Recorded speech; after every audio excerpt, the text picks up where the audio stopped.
అనేక సందర్భాలు దేవుడు మనల్ని రక్షిస్తూ కాపాడుతూ అనేకమైన అపాయకరమైన పరిస్థితుల నుంచి కాపాడుతున్నాడు. కానీ మనం వాటిని గ్రహించగలమాట.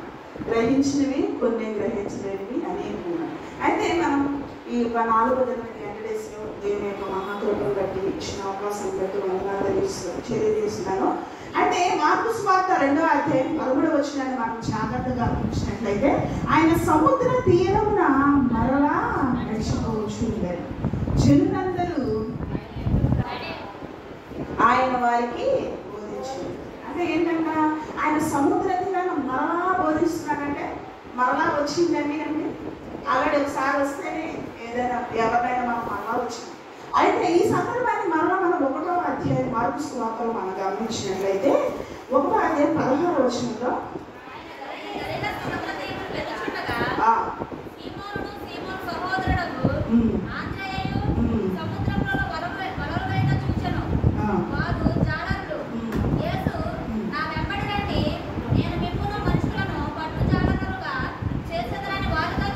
హల్లెలూయా. ఎప్పుడన్నా ఆయన చేసే పని వృత్తి ఏంటంటే సీమోను ఆంధ్రే అనే వారు వల వేస్తూ ఉన్నారు. ఎక్కడ? సముద్ర తీరాన్ని. సముద్రం ఎలా ఉంటుందండి? మనం చూస్తూ ఉంటాం హాలిడేస్ ఎక్కువగా సముద్ర తీరం, ఎందుకంటే చాలా ప్రశాంతంగా నిర్మాణంగా ఆ ప్రదేశంలో బోధిస్తూ ఉంటే ఎన్ని గంటలు పెట్టినారు కూడా వాళ్ళకి అనేక జనసమూహాలు ఒక ప్రాంతం నుండి కాదండి, అనేక ప్రాంతాల నుండి దేవుని వద్దకు వస్తూ యేసుక్రీస్తు కార్యాలను వింటూ ఉన్నారు. అయితే వెంబడించే వాళ్ళు 2 రకాలు మనం చూసుకోవచ్చు. ఏంటంటే దేవుడే పిలుస్తూ ఉంటాడు, నా వెంబడి రండి. ఇప్పుడు సీమోని పిలిచాడు, ఆంధ్రేయుని పిలిచాడు. మన 2వ అధ్యాయంలో చూస్తే లేవీని కూడా పిలిచాడు. అయితే ఇది మొదటి రకం. అయితే 2వ రకం ఏంటంటే ఆయన్నే వెంబడించారు.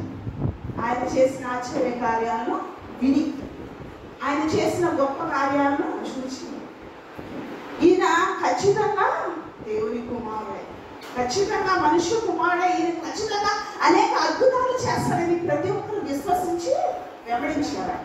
ఈ 2 రకాల్లో ఎవరు ఆశీర్వదింపబడిన వారంటే ఎవరైతే దేవుని చేత పిలువబడ్డారు. హల్లెలూయా. ఎవరైతే దేవుని యొక్క కృపను బట్టి వారి ఒక ప్రత్యేకమైన గుణం ఉంటుందండి. ఒకడు దేవుడు పిలిచాడంటే ఏదో సామాన్యమైన వ్యక్తుల్ని పిలవడం, అన్యులైనా ఎప్పటి దేవుని పితరుల ద్వారా కూడా మనం పుట్టుకతో క్రైస్తవులైన ఒక ప్రత్యేకమైన గుణం కలిగిన వ్యక్తిని మాత్రమే దేవుడు పిలుస్తాడు. నమ్మకమైన పరిచయాలకుల్ని దేవుడు ఏర్పరచుకుంటాడు.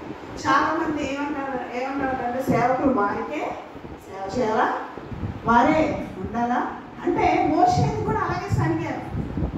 ఏంటి దేవుడు నీతోనే మాట్లాడతారు, మాతో మాట్లాడతా ఏంటి, నీలో ప్రత్యేకత అని అడిగారు. అయితే దేవుడు అంటాడు, నేను రూపించాను కాబట్టి నాకు ఇష్టమైన వారిలో వారి హృదయ అంతరంగంలో ఏమి ప్రత్యేక గుణాలు చూసిన దేవుడు ఖచ్చితంగా వారిని ఏమంటారట, నా వెంబడి రండి, మిమ్మల్ని మనుషుల పట్టు చాలా చేస్తాను. హల్లెలూయా. ఈ మాట అంత గొప్పదంటే ఎన్నో ప్రసంగాలు చేశారు ఈ యొక్క విషయం.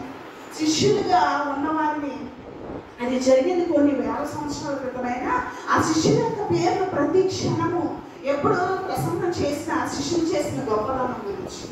ఒక వ్యక్తి తప్పు చేశాడని ఆయన నిందించడం కాదు, కానీ వాళ్ళు డైరెక్ట్గా చూసి అనేకమైన అద్భుతాలను పరీక్షించి తెలుసుకొని యెహోవా ఉత్తముడని రుచి చూచి ఎరిగితిరి. హల్లెలూయా. ఈ రోజున మనం కూడా ఎరగాలి ఏమని, దేవుడు ఉత్తముడు, దేవుడు నీతిపరుడు, దేవుడు నా యొక్క జీవితాన్ని కూడా అద్భుతంగా మార్చగలరు. ప్రతి ఒక్కరూ విశ్వసించాలి. విశ్వసించిన ప్రతి వారికి ఖచ్చితంగా దేవుడు కార్యాన్ని చేయగలడు. మనం చూద్దాము 14వ వచనాన్ని. ఆయన మార్గాన్ని వెలుచు సుంకపు మెట్టునంత కూర్చున్న అల్ఫై కుమారుడు లేవిని చూచి నన్ను వెంబడించిన అతనితో చక్కగా అతడు లేచి ఆయన్ను వెంబడించాడు. ఇప్పుడు ఒక విషయం చెప్తాను, ఏమి నవ్వద్దు దయచేసి. ఎవరైనా ఒక వ్యక్తి నిలబడ్డాడు, మీరు నా వెనక రండి అంటే వస్తారండి? వస్తారా? ఏంటి ఈ వ్యక్తి ఎలా మాట్లాడుతున్నాయి, పిచ్చి పెట్టిందే ఏంటి అంటే, పిలిచే వ్యక్తిలో కూడా ఒక మహిమ. యేసుక్రీస్తు స్వరూపాన్ని చూసి, యేసుక్రీస్తులో ఉన్న గొప్పతనాన్ని చూసి చూసి ఆయన్ని చూడగానే వాళ్ళు వాక్య పరిచయం చేయగా నా వెంబడి రండి అనగానే వెంబడించి ఈరోజు ఇవ్వబడిన వాక్యం కూడా అదే వెంబడించే. ఈరోజు నా దేవుడు అడుగుతున్నా నేను వెంబడించే వ్యక్తిగా ఉన్నాను. వెంబడించే దేవుని వాక్యం వింటూనే ఉన్నాం, కానీ దేవుడిని అనుసరించలేని స్థితిలో ఉన్నామా? కొంతమంది ఏమంటారంటే ఈ 40 days చేయొచ్చా, చేయకూడదా, ఇలా రకరకాలుగా. కానీ ఏది చేసినా అది మన ఆత్మీయతను అభివృద్ధి పరుస్తుందా లేకపోతే దిగజారుస్తుందా? మన శరీరంగా క్రియలను ఇంకా పెంపొందిస్తుందా లేకపోతే వాటిని అణిచి వేస్తుందా అని మనం పరిశీలన చేసుకుంటే ఆత్మలో ఇప్పుడు ఈ 40 days ఉపవాసం ఉండి ప్రార్థించడం వల్ల అనేక మంది ప్రార్థిస్తున్నారు. మీరు చూసారంటే దాన్ని అడగవచ్చు. అనేక మంది సాక్ష్యాలు, సజీవమైన సాక్ష్యం. అనేక మంది దేవుడే గొప్ప దేవుడు అనే పరిచర్యకు వచ్చిన వాళ్ళు ఉన్నారు. అనేక మంది గొప్ప గొప్ప వ్యక్తులుగా మార్చబడి ఉన్నారు. అనేక మంది ఒక ఆయన అంట, ఆయన పేరు చెప్తాను చివరిలో, అయితే ఆయన్ని ఒక సేవకుడు తీసి ఇన్వైట్ చేశాను. అయితే అక్కడ ఒక 15 మంది మాత్రమే ఉన్నారండి. ఏంటి నన్ను ఇంత గొప్ప సేవకుడిని ఇలా పిలిచారనుకున్నాడు నేను మనసులో. కానీ పరిచయం ఎంతమంది ఉన్నా, ఇద్దరున్నా పరిచయం చేయాలి. చేసి ప్రార్థన చేసి వెళ్ళిపోయారు. వెళ్ళిపోయిన తర్వాత మళ్ళీ 5 years తర్వాత మళ్ళీ ఆయనే అయితే అదొక స్టేడియం. ఆ స్టేడియంకి ఇన్వైట్ చేస్తే ఆయన ఫస్ట్ చూసిన దానికంటే భిన్నమైన ప్రదేశాలన్నీ చూసినప్పుడు ఆయన దేవుణ్ణి ఎంతో మహిమపరచాలని అనిపించింది. కొన్ని లక్షల మంది అక్కడ కూడి ప్రార్థన చేస్తా ఉన్నారు. దీన్ని ఎవరంటే ఆయన ఆయన వాక్యం చెప్తా ఉంటే అసలు కొంతమంది వాక్యం చెప్తా ఉంటే నేను నిజంగా నువ్వు పాపని వాళ్ళు అడగవసరం, నువ్వు పాపాలు పరిహరించుకొని వాళ్ళు అడగవసరం లేదండి. హృదయంలో ఒక గొప్ప మార్పు వస్తుంది.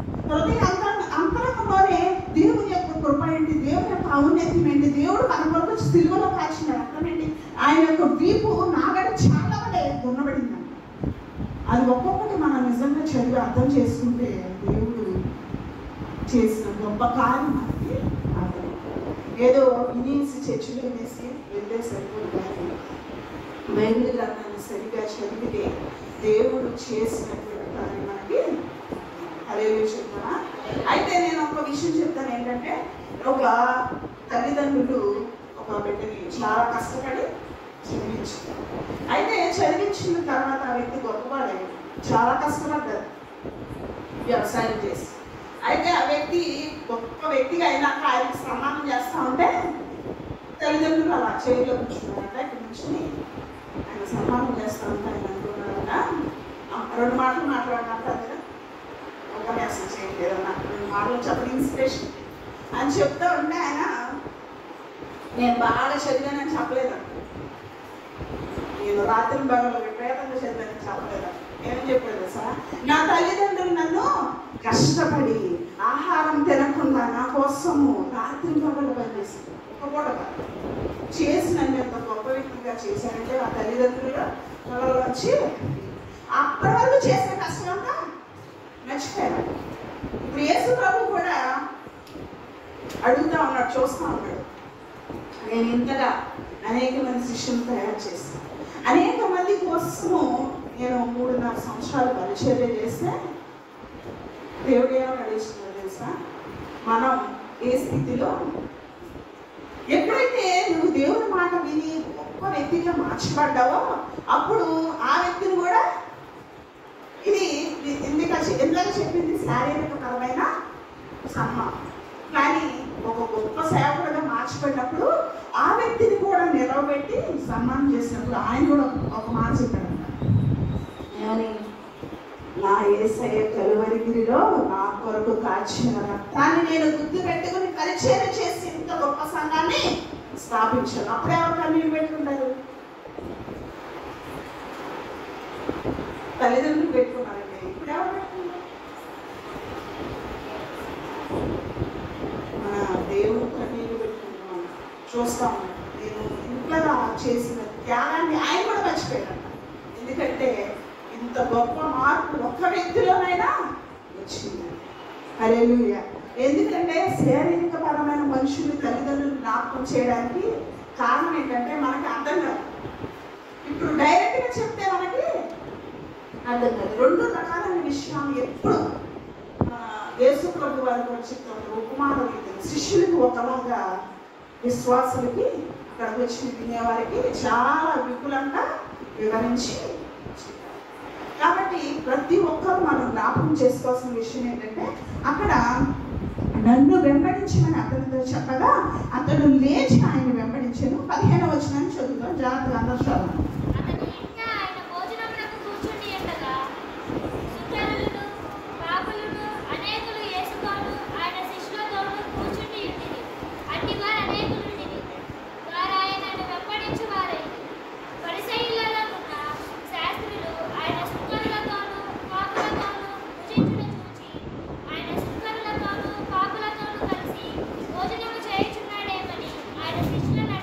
చాలా అయితే ఇక్కడ 15వ వచనం మనకు జాగ్రత్తగా గమనిస్తే ఆయన సముద్ర తీరాన్ని వెళ్తా ఉన్నాడు. ఆయన యొక్క బోధ విన్నాడు, మార్గాన్ని వెలిచి ఉన్నాడు. వెళ్తున్న లేవీని చూసి నన్ను వెంబడించాడు. తర్వాత 15వ వచనం, అతని ఇంట ఆయన భోజనముకు కూర్చున్నాడు. సుంకరులను పాపులను అనేకులు యేసుతో ఆయన శిష్యులతో కూర్చుండి. ఇప్పుడు అనేది ఎవరంట? శిష్యులే, పరిసయ్యులే. ఇక్కడ పరిసయ్యుల్లో ఉన్న శాస్త్రులు ఆయన సుంకరులతో ఎవరంటున్నారు? ఇప్పుడు శాస్త్రులు ఆయన ఏం చేస్తున్నారు? బాబులతో కూర్చుని ఆహారాన్ని చేస్తున్నారు. సుంకరులతో ఉండడం ఏంటయ్యా? వాళ్ళందరూ వేయబడిన వారే, అట్లాంటి వారే. కానీ మనం పరిశుద్ధమయ్యా. ఎందుకు? ధర్మశాస్త్రం మనకి తెలుసుకున్నాం. ఇప్పుడు మనం చూస్తే ఒక వ్యక్తి యేసు ప్రభువుని మనం చూస్తే ఏంటంటే ఆయన ప్రశస్త వస్త్రాలు కట్టుకున్న వాళ్ళ దగ్గరికి వెళ్ళి మాట్లాడారా? మీరు గొప్పవారు, బాగా సంపాదించారు. ఎవరైతే వెలివేయబడ్డారో, ఎవరైతే త్రోసివేయబడ్డారో, ఎవరికి ఏ కుటుంబానికి అసహ్యంగా కనబడ్డారో, ఎవరైతే బలహీన స్థితిలో పడిపోయి కొన్ని సంవత్సరాల నుంచి ఉన్నారో, ఎవరైతే పాపములు మగ్గిపోతూ తమ జీవితాలను విడిచిపెట్టేసి ఇక నా జీవితం వ్యర్థమని వేదంలో శోధనలో ఉన్నారో వారి వైపు, వారి దగ్గర వెళ్ళాలంటది. హల్లెలూయా. నిజమైన పరిచర్య, నిజమైన సేవ చేసే వ్యక్తి ప్రభు అయినా. అందుకే పౌలు గారు అంటారు, నన్ను పోలి మనిషి క్రీస్తుని పోలి. అంటే మనిషిలో ఏమన్నట? మనిషిలో పర్ఫెక్ట్నెస్, పరిపూర్ణత లేదు. ఏ వ్యక్తిని చూసినా ఏదో ఒక లోపం. చాలా మంది సేవ చేస్తుంటే పర్సనల్ లైఫ్లోకి వెళ్ళిపోయి వీళ్ళు ఎలా అలాగా. అయితే దేవుడు ఏమన్నాడంటే నువ్వు ఆ మనిషిని చూసి నువ్వు విశ్వాసం ఎదగొద్దు. ఆ మనిషిని చూసి నువ్వు బాప్తిసం తీసుకోవాలి. ఎవరు చూసి తీసుకున్నావు? యేసుక్రీస్తు. ఆయన పునరుద్ధారుడై తిరిగి లేచాడని, ఆయన రక్తము ద్వారా నీ పాపమంతా కడగబడుతుందని నువ్వు విశ్వసించి బాప్తిసం తీసుకో. అయితే నువ్వు ఎవరిని చూడాలి? యేసు వైపు చూడు. యేసు కాచిన రక్తాన్ని చూడు. యేసు గాయాల వైపు నువ్వు చూసిన తర్వాత ఎవరు చూడబడ్డారు? మనుషుల్ని. ఈ లోకంలో ఆశల వైపు. అందుకే ప్రభు యేసుక్రీస్తు వారు ఎప్పుడు చెప్పినా నువ్వు విశ్వసిస్తేనే, నువ్వు నమ్మితేనే నీకు స్వస్థత. నేను నిజమైన దేవుని కుమారుడని నువ్వు నమ్మితేనే నీకు విడుదల. అనేక దయ్యాలు పట్టిన వ్యక్తిని దేవుడు ఏం చేశాడంటే, ఏం చేస్తుందంటే ఆమె ఆ క్షణం ఏం చేసిందంటే శకునం చెప్తూ యజమానికి ఎంతో లాభం సంపాదిస్తున్నారు. అంటే ఆ యజమానికి ఈ చిన్నదాన్ని విడిపించాలని ఆలోచన లేదు, కానీ తల్లిదండ్రులకి లేదు ఆ చిన్నదాన్ని విడిపించాలని. ఆ అపవాది చెప్తున్నాడు ఈయన నిజమైన ఆ మార్గంగా వెళుచు ఉంటే అపవాది చెప్తుంది ఈయన నిజమైన దేవుని కుమారుడు.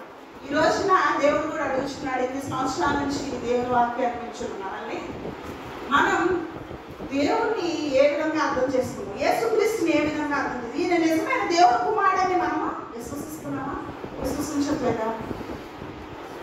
గత 40 లాస్ట్ ఇయర్ 1 days ఓకే సంవత్సరం వాటిని వేసేసి. అయితే మనలో ఎంతవరకు విశ్వాసంలో పరిపక్వత పరిపూర్ణత ఎంతవరకు ఆయన కొరకు సమర్పించుకోవాలని, ఎంతవరకు ఆయన కొరకు ప్రయాసపడాలని, ఎంతవరకు ఆయన చేత పిలువబడాలని. హల్లెలూయా. ఈ రోజున సీమోను ఆంద్రేయని లేవిని ఏమనిపించాడంటే, నా వెంబడి రండి, నిన్ను మనుషులు పట్టు చేపలుగా చేస్తాను. నిజంగా చేపలు పట్టే వాళ్ళ దగ్గర ఏం వాసన వస్తాయి?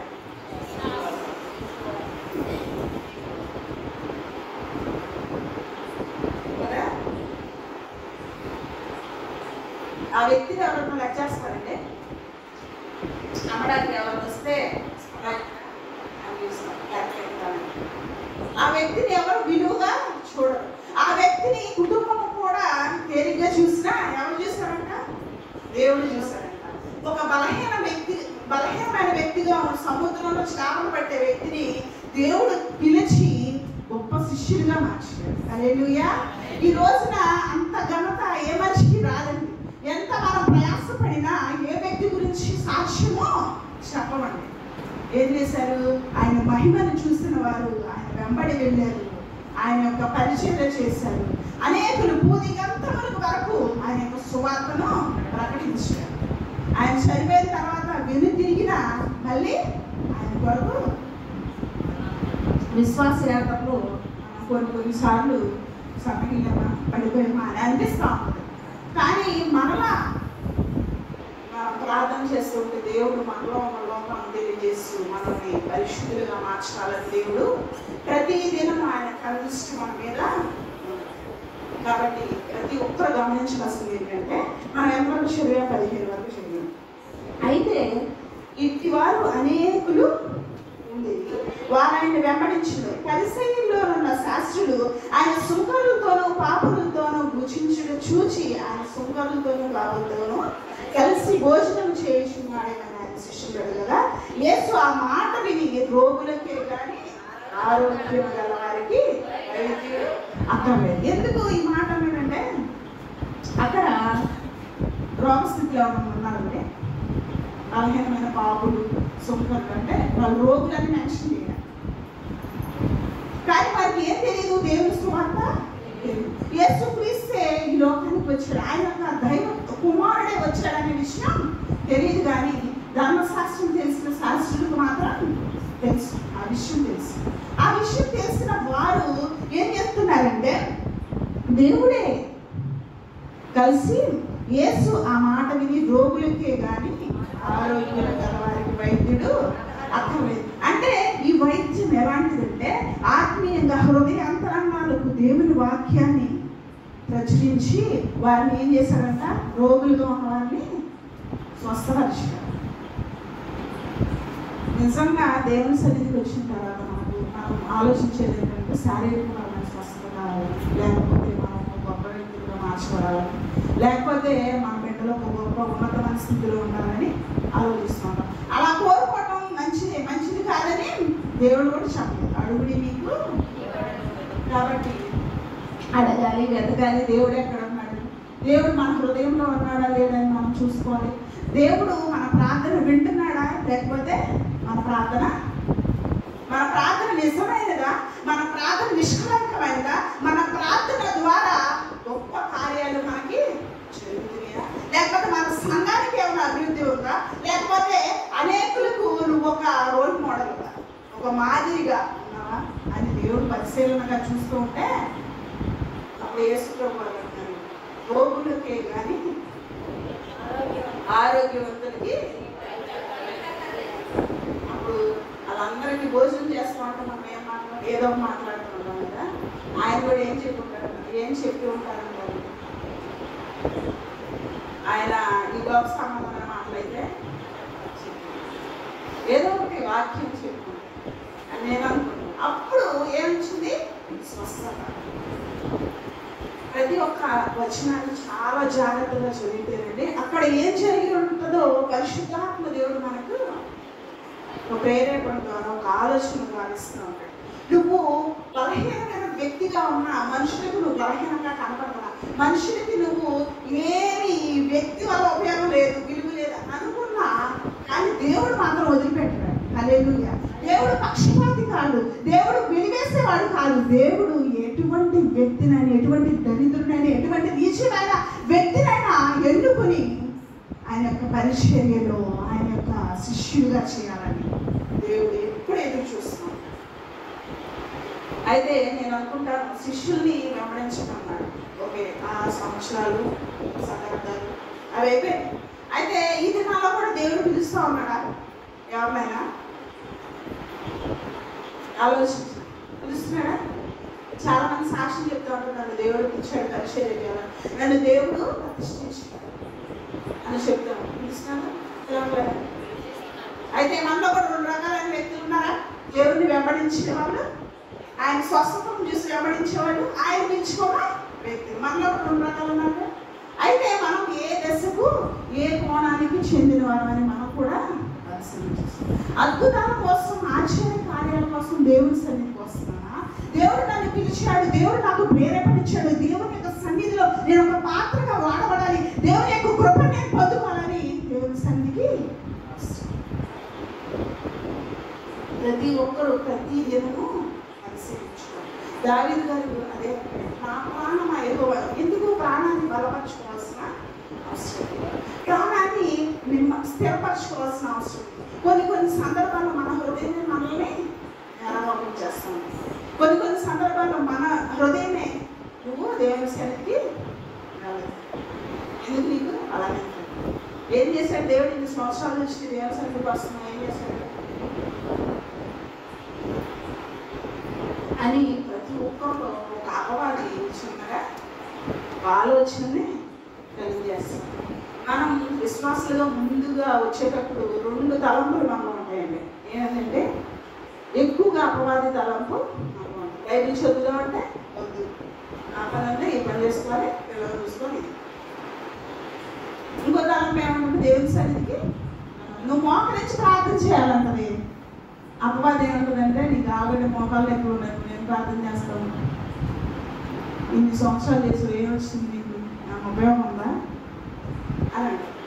అయితే దీన్ని మనం ఎదిరించాలంటే అపవాదిని మనం విసుగక నిత్యము ప్రార్థన చేయాలి. ప్రార్థన చేస్తామంటే ఏమొస్తుంది? దేవుడు ముందే గ్రహించి విసుగక అన్నాడు.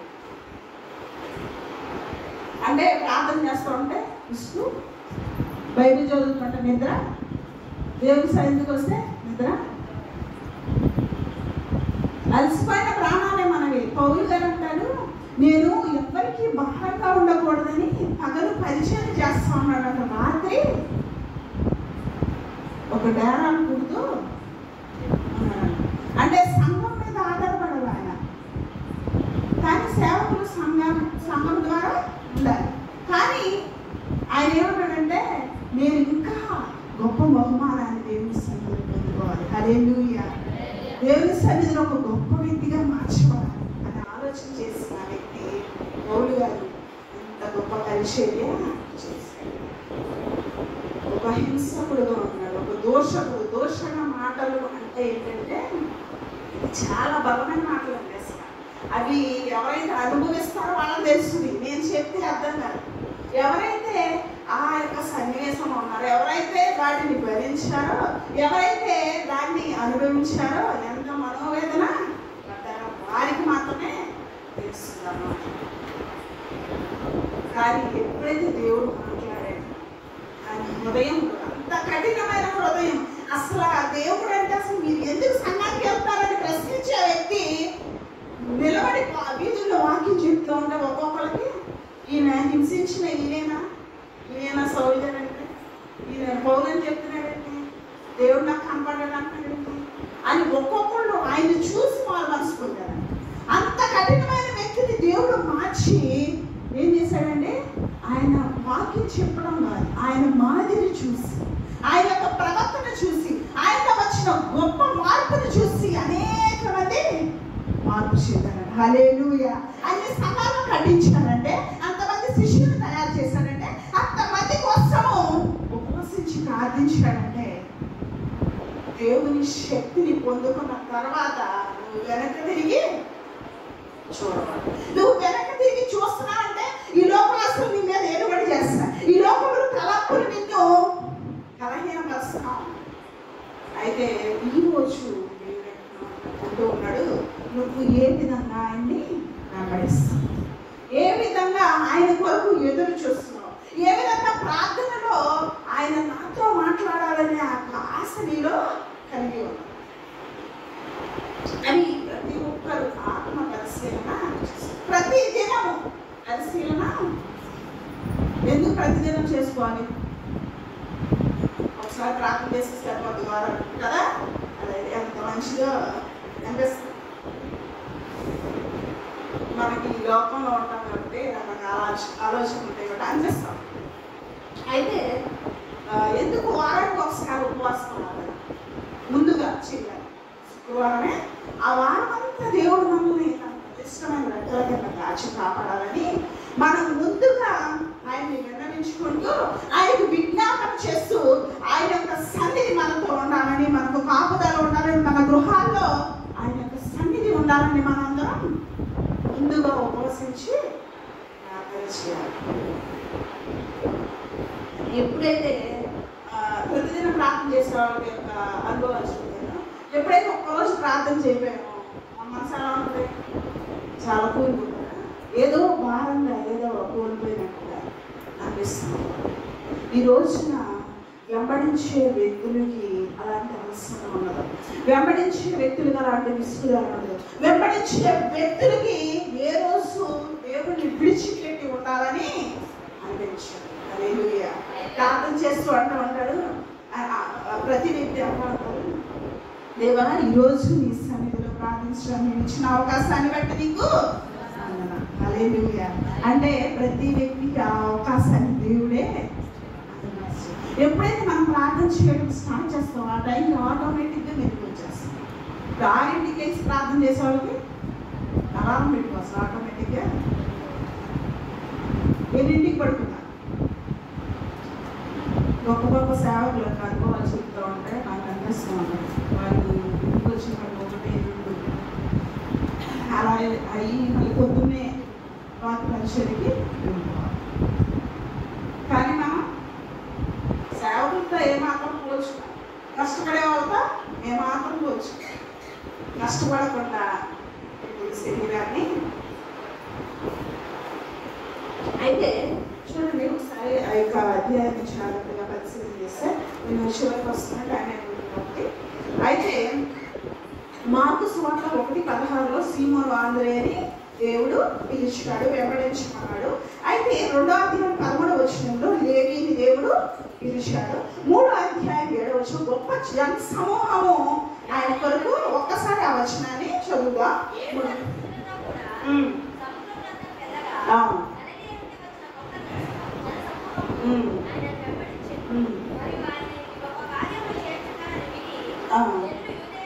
జనులు యూదయ నుండి, యెరూషలేము నుండి, ఇదుమాయ నుండి, యోర్దాను అవతల తూరు, సీదోను అనే పట్టణ ప్రాంతాల నుండి ఆయన యుద్ధకు గుంపులు గుంపులుగా వచ్చింది. జనులు గుంపులు కూడి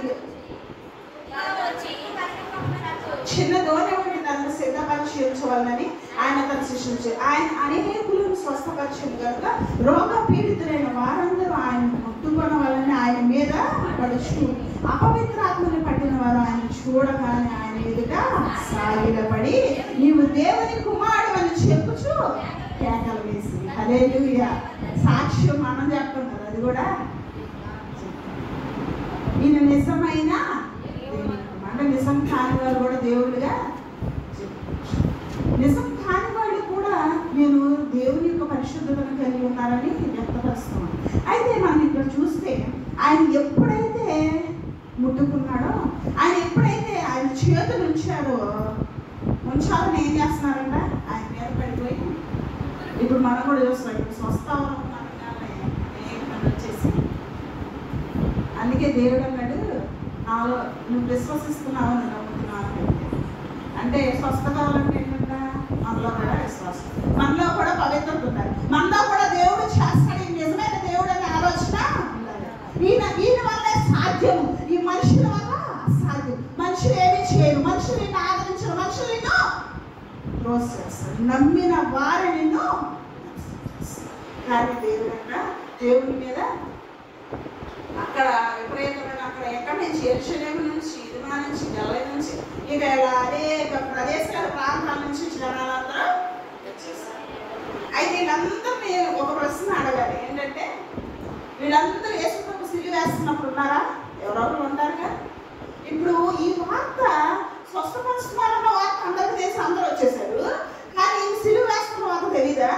తెలుసా? తెలీదండి. ఎవరైనా వచ్చారా?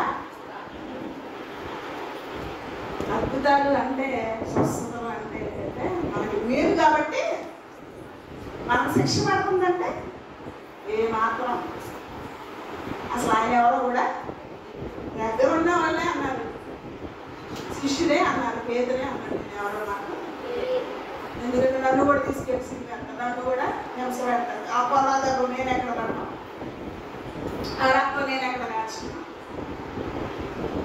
అంత బాధ నేను ఎక్కడ.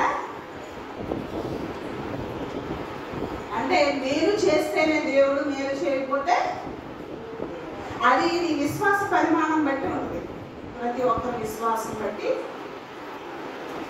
అంటే దేవుడు ఈ రోజు నన్ను పరీక్షిస్తున్నాడేమో అని అనుకోవచ్చు కదా. ఈ పరీక్షలో నేను గెలవాలి అని అనుకోవచ్చు కదా. దేవుణ్ణి ఎలా చూస్తున్నానంటే దేవుని సన్నిధికి వస్తే మాకు స్థితి మారిపోతుంది. కాబట్టి మేము ఈ రోజున అనేక మంది వస్తూ ఉన్నారు.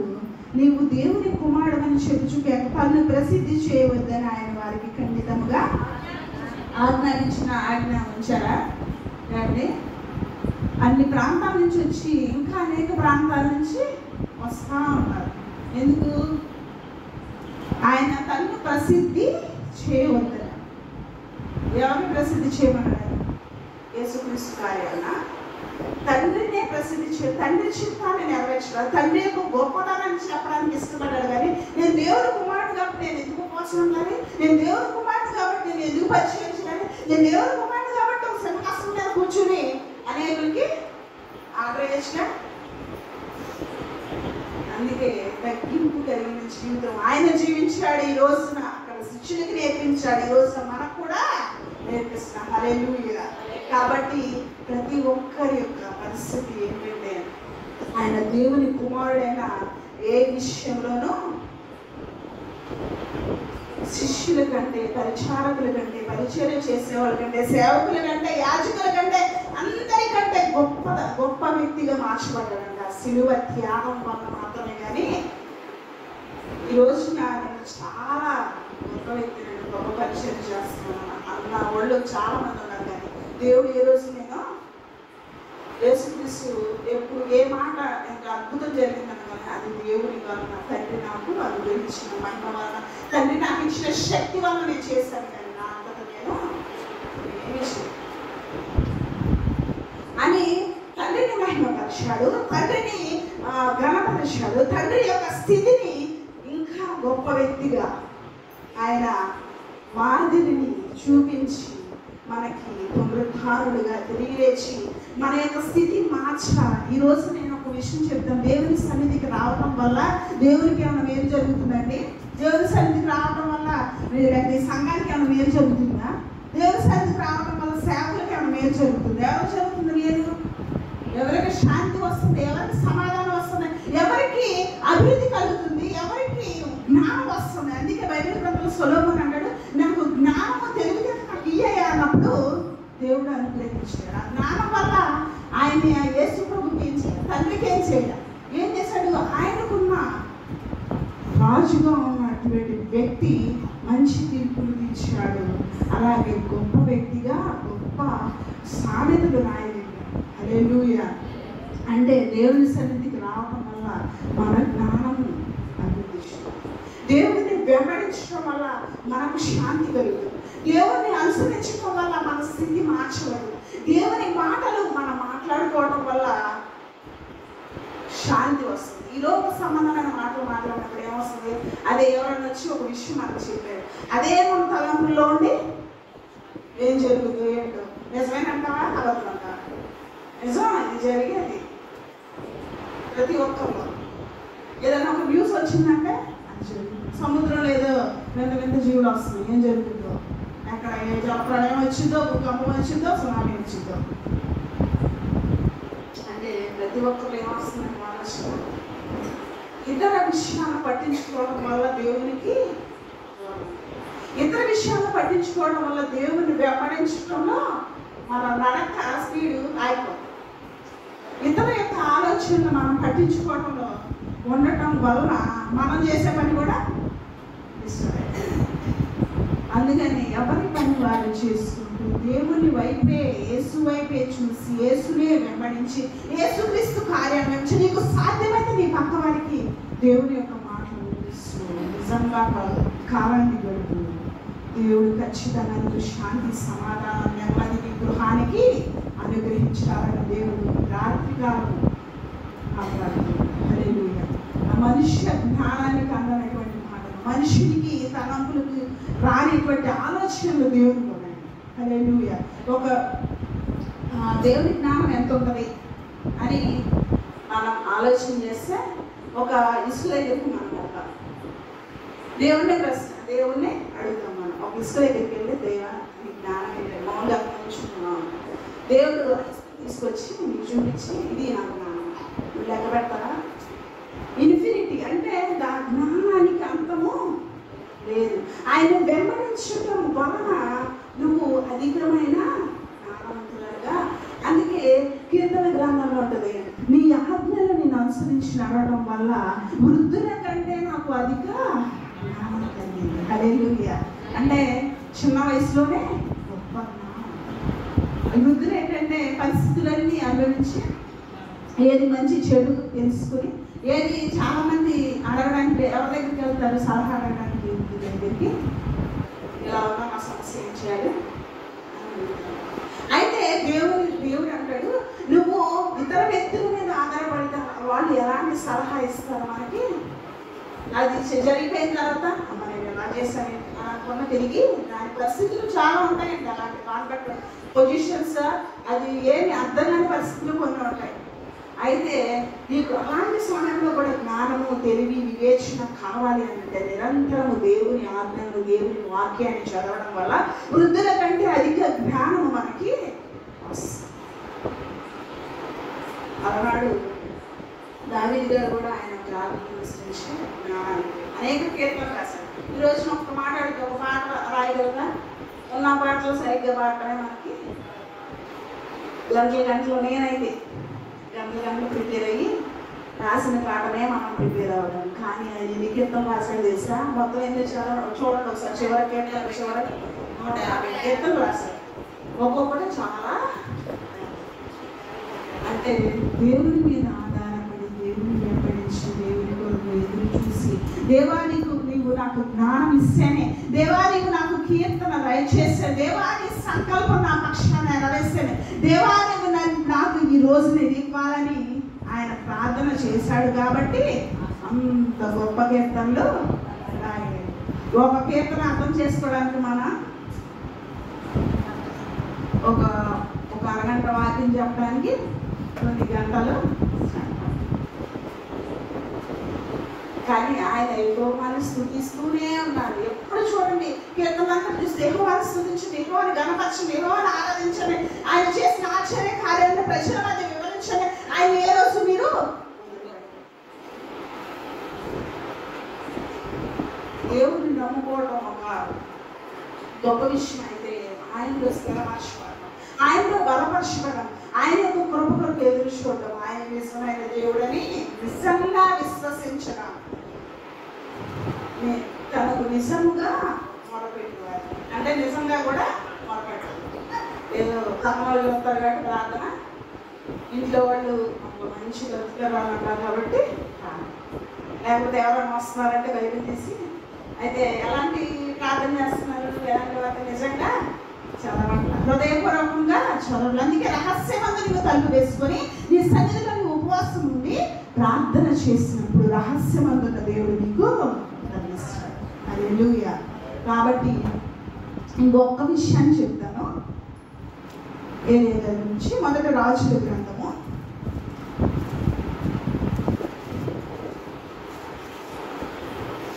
19వ అధ్యాయము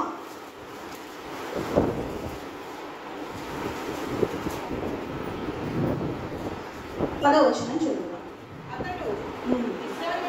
ఇశ్రాయేలు వారు నీ నిబంధనను త్రోసివేసి నీ బలిపీఠమును పడగొట్టి నీ ప్రవక్తలను ఖడ్గము చేత హతము చేసి సైన్యములకు అధిపతులు నేను మహారోషము గలవాడనై నేను ఒకడును మాత్రమే. ఎవరు చెప్తున్నారు ఈ మాటలు? ఎలాంటి పరిస్థితుల్లో ధర్మపడుచు ఎప్పుడు ప్రాణం పోతాం? ఎప్పుడైనా ఒక వ్యక్తి మనల్ని వెంబడిస్తూ ఉంటాడు, ఒక వ్యక్తి మన ప్రాణాన్ని తీసే అంత కష్టం అని మనకు అనిపిస్తే చాలా బాధపడిపోతూ ఉంటాం. అయితే అక్కడ ఉన్న వ్యక్తి చాలా బలమైన వ్యక్తి. ఆ వ్యక్తి దగ్గర చాలా మంది సైన్యం ఉన్నారు. వాళ్ళందరూ వచ్చి ఎప్పుడు చనిపోతారు? అందరూ జల్లెడ పెడితే ఏముంది? ఏరియా గారు ఉంది. అయితే నేను ఒక్కనే మిగిలినయ్యా, నన్ను ఎవరు? అయితే ఒక ప్రార్థన చేస్తాను. అందుకు దేవుడు అగ్ని గదాల చేత ఆయన సన్నిధిని ఏమనంటే, నేను నా పితరుల కంటే నేను ఎక్కువ వాడిని కాదయ్యా, దయచేసి నా ప్రాణాన్ని నువ్వు తీసుకొని ప్రార్థన వచ్చిన ఆ అధ్యాయం అంతా జాగ్రత్తగా చదివితే నాకు అర్థమైంది. అప్పుడు దేవుడు అంటే చూడండి ఒకసారి 11వ వచనాన్ని. అందుకు ఆయన నేను పోయి పర్వతం మీద యెహోవా సముఖమునందు నిలిచి ఉండమని సెలవిచ్చాను. అంతగా యెహోవా ఆ వైపున సంచరింపగా బలమైన పెనుగాలి లేచింది. ఇప్పుడు ఈయన మరణాపేక్ష గలవాడే ఉన్నప్పుడు దేవుడితో మాట్లాడుతూ దేవుడు వచ్చి ఆ పర్వతం మీద నువ్వు ఉన్నప్పుడు ఆయన పిలిచాడు, పర్వతం మీద నువ్వు నిలువు, అప్పుడు నేను వస్తాను. అప్పుడు అద్భుతమైన మాట, అంతటి యెహోవా ఆ వైపున సంచరింపగా బలమైన పెనుగాలి లేచాను. ఎందుకని లేచిందంటారు? ఆయన యొక్క శక్తికి, ఆయన యొక్క బలానికి బలమైన పెనుగాలి లేచిందంట. యెహోవా భయమునకు పర్వతములు బద్దలాయెను. ఏదో అక్కడ జరగాల్సినది ఫ్రీక్వెంట్గా జరిగిందని అనుకుంటామని యెహోవా భయకని మెన్షన్ చేశారు. అంటే అక్కడ పెనుగాలి రావడానికి దేవుని యొక్క శక్తి. అయితే అక్కడ బండలు బద్దలవడానికి, పర్వతాలు బద్దలవడానికి యెహోవా భయానికి పర్వతాలు ఇవన్నీ శిలలు క్షమాబెను ఇవన్నీ. అయితే అదంతా అవ్వలేదు. 12వ అధ్యాయం చివరిలో తర్వాత మెరుపు, ఆ మెరుపు నది యెహోవా ప్రత్యక్షమై మెరుపు ఆగిపోగా మిక్కిలి నిమ్మలముగా, హల్లెలూయా, మిక్కిలి నిమ్మలముగా మాట్లాడు ఒక స్వరము వినబడింది. ఎప్పుడు వినబడిందంట? ఇలాగా సముద్రం దగ్గర ఏముంటుందని అనుకున్నాం, నిమ్మలమైన చాలా ఆహ్లాదకరంగా. ఇప్పుడు అదంతా పరిస్థితి అప్పుడు ఆయనకు భయానికి బండలు బద్దలైనప్పుడు ఆయన ఏమనుకుంటున్నాను, ఆయన మహాభయంకరుడు కాబట్టి కార్యాన్ని ఇప్పుడు వచ్చిందంట నిమ్మలంగా అన్ని సర్దుమైన తర్వాత ఆయన స్వరం విన్నాడంట. హల్లెలూయా. అప్పుడు ఏరియా ఏమంటాడంటే, ఏరియా దాన్ని విని తన దుప్పటితో ముఖం కప్పుకొని అంతా గొప్ప అంటున్న తర్వాత దేవుడు ఏమంటాడంటే, అప్పుడు 15వ వచనం చూద్దాం. అప్పుడు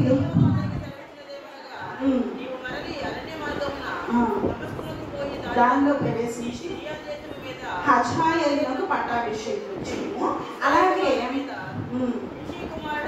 యెహోవా పట్టాభిషేకం చేయము. అయితే 19వ వచనాన్ని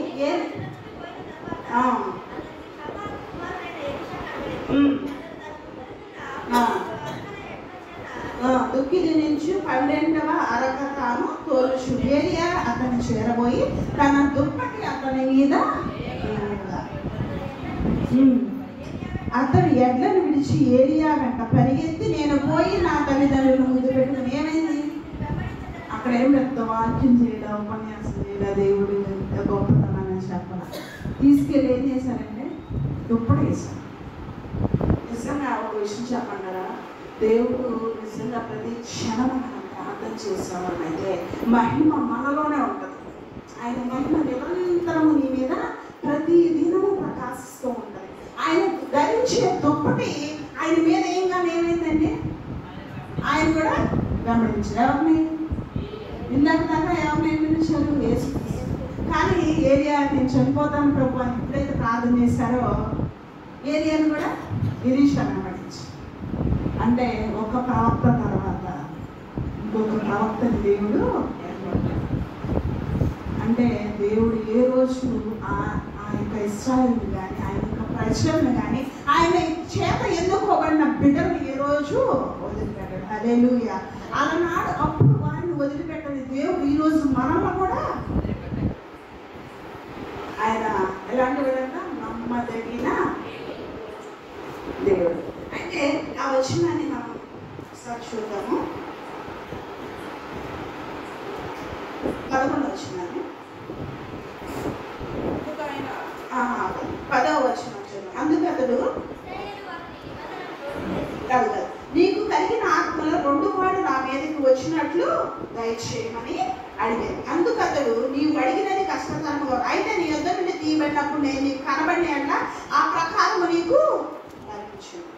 ఎప్పుడైతే ఏరియా అన్ని రథాల చేత వెళ్ళిపోతాడు అనుకున్నాడో ఎలీషా ఆయన వెంబడిస్తానే ఉంటాడు. ఎక్కడికి ఏ ప్రదేశానికైనా వెళ్ళి 2 పాల ఆత్మశక్తిని నేను పొందుతాను. అంతేగాని విడిచిపెట్టే స్థితి నాకు. ఆయనతో కొన్ని దినాలే ఉన్నాడు కానీ ఆయన మహిమను చూశాడు. ఏరియాలో ఉన్న మహిమను చూసిన ఎలీషా ఈరోజు మనం యేసుక్రీస్తులో ఉన్న మహిమను మనము చూడాలి. దగ్గరగా జీవిస్తున్నాం, దేవుని సన్నిధికి వస్తున్నాం, ఆయన మాటలు వింటున్నాం, ఆయన సన్నిధిలో విజ్ఞాపన చేస్తున్నాం, ఆయన చెప్పే వాక్యాన్ని అద్భుతంగా వింటున్నాం. చివరిలో అంటారు చాలా బాగా ఆ మాట దేవుడు ఏమాత్రం సంతోషించాడు. నా హృదయాన్ని మార్చుకుంటున్నాను ఈ వాక్యం ద్వారా అంటే సంతోషిస్తాను. నేను ఈరోజు మార్పు పొందుకుంటానంటే నేను ప్రతిదినం ప్రార్థన చేస్తానని ఈ రోజు నువ్వు ఒప్పుకుంటే హల్లెలూయా. అంతేగాని ఏదో చేస్తాను అంటే దేవుడు సంతోషించే దేవుడు కాదు. అయితే వారు ఇంకా వెళ్ళి మాట్లాడుచుంటే ఆయన ఎలీషా ఎప్పుడైతే బేతేలుకు ఫస్ట్ బేతేలుకి వెళ్ళాడు, అక్కడి నుంచి ఏంటంటే ఎలీషా గారి దగ్గర నుంచి తప్పించుకోవాలనేసి రకరకాల ప్రదేశాలకు వెళ్ళినా కానీ ఆయన మాత్రం ఎరుకో వెళ్ళి అక్కడ శిష్యులు 10 మంది వచ్చి చెప్తారు, అయ్యా నీ ఏరియాని దేవుడు తీసుకెళ్ళిపోతున్న సుడిగా చెప్పి నీకు తెలుసా అంటే నాకు తెలుసు నేను ఆ విషయం గురించే నేను ఎంతో ప్రయాసంతో ఎదురు చూస్తాను. ఏరియా చేసిన అద్భుతమైన వర్షం పడినప్పుడు వర్షాన్ని అసలు ఏరియా చేసిన అనేకమైన క్రియలన్నీ మొదటి రాసుకుంటున్నాము. చనిపోయిన వాళ్ళు ఒక విషయం కాదు, రాజులకి అప్పుడు ఉన్నది రాజులైనా ప్రవక్తలే జరగబోయే విషయాలు వాళ్ళ దగ్గరికే వెళ్ళి వారి పాదాల చెంత ఉండి వారికి సాగిలపడి వారికి మొక్కి ఏం జరగబోతుందని ఎప్పుడైతే ప్రవక్తను పక్కన పెట్టాడో సౌలు గారికి ఏమైందంటే దేవుని ఆత్మ పోయింది. ఆత్మ దేవుడే చేస్తాడు. అంటే దేవుని చేత ఎన్నుకోబడ్డ బిడ్డ, దేవుని మాట తెలిసిన బిడ్డల్ని వారి స్థితిని మనం చూడదు, దేవుని మాటను మాత్రమే మనము చూడాలి. దేవుడు ఏది మనకు తెలియజేస్తున్నా దాన్ని స్వీకరించాలి కానీ వ్యక్తిగత విషయాలు ఆ విషయాలు మనము పట్టించాలి. ఏరియా గురించి ఎందుకు ఈ విషయాన్ని నేను వెంబడించే స్థితి గురించి మాట్లాడుచింది చెప్పానంటే ఆ ఆత్మ ఆయనలో వచ్చే వరకు అదొకటి కప్పినా కానీ నాకు మాత్రం ఉండేవాడు ఆత్మశక్తి కావాల్సి. అయితే నేను ఒక మంచి అద్భుతమైన మాట చెప్పాను, ఒకసారి చూడండి. 12 వచ్చిందని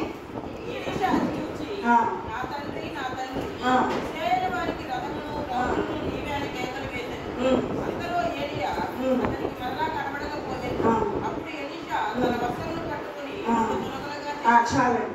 ఎలీషా అది చూసి నా తండ్రి ఇశ్రాయేలు వారికి రథాలేవా, అలాగే రాజులకి రథాలేవా. కానీ ఆయన మాటకు ఎంత అద్భుతంగా వాళ్ళు విన్నారంటే, ఆయన చెప్పిన మాటకు ఎంతగా లోబడ్డారంటే, దేవుని మాటను ఎంతగా విశ్వసించారంటే చూడండి, ఏరియా ఇశ్రాయేలు వారికి రథాలు రోజులు నువ్వే అని కేకలు వేశారు, గట్టిగా ఏడ్చుంటాడు నేను అనుకున్నాం. అంటే నిజంగా ప్రార్థన చేసిన వాళ్ళు దూరం అయిపోతుంటే ఆయన చెప్పే మాట వినలేను అని చెప్పి ఆలోచన. ఆయనకి కొన్ని రోజులు సహవాసం చేసిన ఆయనకి అనిపిస్తే మరి ఇశ్రాయేల్ వారికి అనిపించదంటే, అప్పటి వరకు ఆయన దగ్గరికి వచ్చి అనేకమైన మాటల విషయాలను తెలుసుకున్న వాళ్ళకి అలాగ అనిపించదా? వాళ్ళు కూడా కన్నీరు విడిచుకుంటారు. అందుకే దేవుడు మనం ఏమనుకుంటామంటే పునరుద్ధానం నిజంగా మనం తిరిగి లేస్తామని ప్రతి ఒక్కరి ఆలోచన. తిరిగి లేస్తామని నమ్మిన వాళ్ళు చాలా తక్కువ. అయితే దేవుడు ఒక ఉదాహరణ ఇచ్చాడు. ఏంటంటే హానోకుని కొనిపోయాడు, అలాగే ఏలియా కూడా కొనిపోయాడు. అంటే దేవుని దాంట్లో ఉన్నది. దేవుడు వచ్చి ఖచ్చితంగా నేను పునరుద్ధాన స్థితిలో నుంచి, మరణించిన స్థితి నుంచి, పడిపోయిన స్థితిలో నుంచి లేపుతాడని ఖచ్చితంగా విశ్వసించడానికి మనకి ఉదాహరణ. హల్లెలూయా. విశ్వసించడానికి వాక్యాన్ని మనకిచ్చాడు దేవుడు. మనల్ని ఖచ్చితంగా ఆయన యొక్క సన్నిధికి చేర్చాలని ఆయన అన్ని రథాలు వచ్చినాయి. హల్లెలూయా. అంటే రథాలు ఎలా ఉన్నాయి? మీతో నడుపుతా ఉన్నాయి. గుర్రాలు ఎలా ఉన్నాయి? మీతో. ఆయన కోసం శ్రమపడి, ఆయన కోసం ఆయన సన్నిధిలో కష్టపడి ప్రయాసపడి ప్రార్థన చేసి ఆ రాజ్యానికి అనేకమైన అద్భుతమైన మాటలు తెలియజేసి ఆయన యొక్క కృప కొరకు వేచి ఉన్నాను అందరినీ కన్నీరు విడుస్తూ ఉంటే. అయితే ఆయన ఏం చేశాడు తెలుసా? మన ప్రభు అయిన యేసుక్రీస్తు వారు ఏలియాని నుంచి ఎలీషాని ఎన్నుకొని ఆ లోటును తీర్చాడు. హల్లెలూయా. అయితే ఆ మనుషులకి అర్థమైనది నాకు తెలిసి ఇశ్రాయేలుకి. అయితే ఎప్పుడైతే ఒక దుప్పటి, ఒక వస్త్రాన్ని చింపి యోర్దాను నదిని కొట్టాడో అప్పుడు అర్థమైంది. అప్పుడు ఆ మాట కూడా ఉంది చూడండి.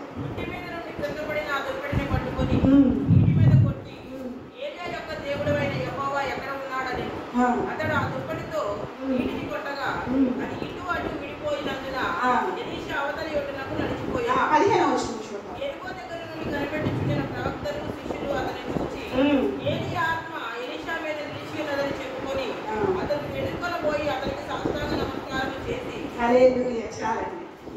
ఎప్పుడన్నా ఆ కార్యం జరగగానే దేవుడు మిమ్మల్ని విడిచిపెట్టలేదు. ఏలియా నుంచి ఎలీషాని మీకు అందించారు. ప్రవక్తల శిష్యులందరూ ఆయన సాష్టాంగ నమస్కారం చేశారంట.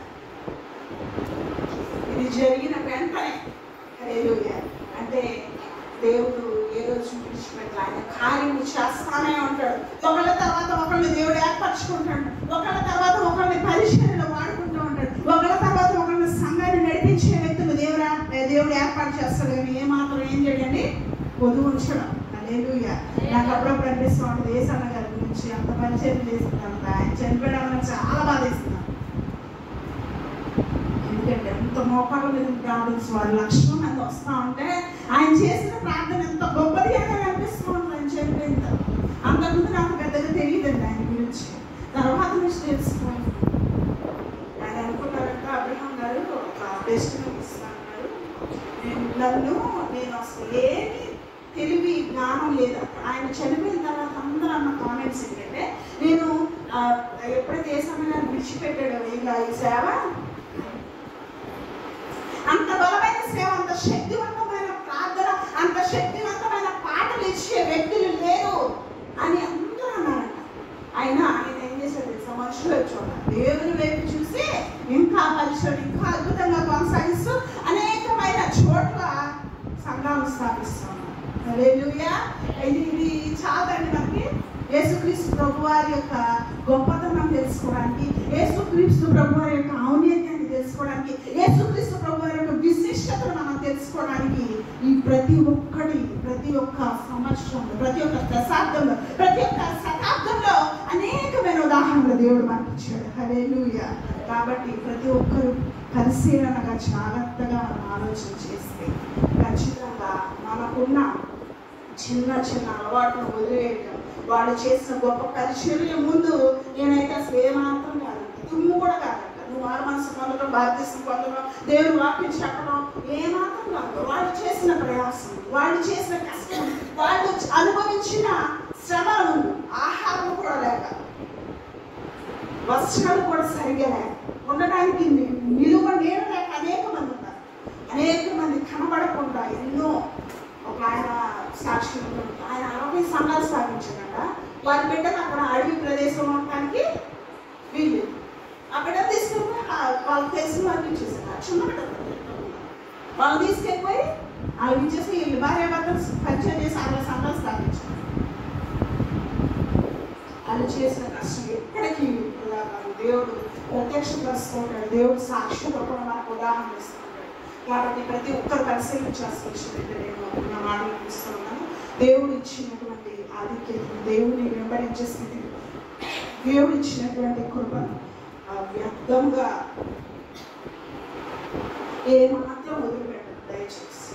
ఇలాంటి చాలా పవిత్రమైనవి, చాలా మనం అనుసరించాల్సిన విషయాలు ఉన్నాయి. దేవుడి సన్నిధిలో ఉపవాసం లాభించాల్సిన అవసరం, కుటుంబం కొరకు మనకున్న ఆత్మీయ స్థితిలోకి ఎదగాలని ప్రతి ఒక్కరు కన్నీటితో ప్రార్థించాల్సిన అవసరం. ఏదో జరిగిన తర్వాత నువ్వు ప్రార్థిస్తే దానివల్ల చాలా కఠినతరం అయిపోతుంది. ముందుగా నువ్వు మేలుకోడు, దేవుని వాక్యానికి లోబడి దేవుని యొక్క కృప కొరకు నువ్వు ఎదురు చూస్తే జరగని కార్యము దేవుని యొక్క సాధ్యమైనది ఏది లేదు. దయచేసి అందరూ కళ్ళు వస్తున్నట్టు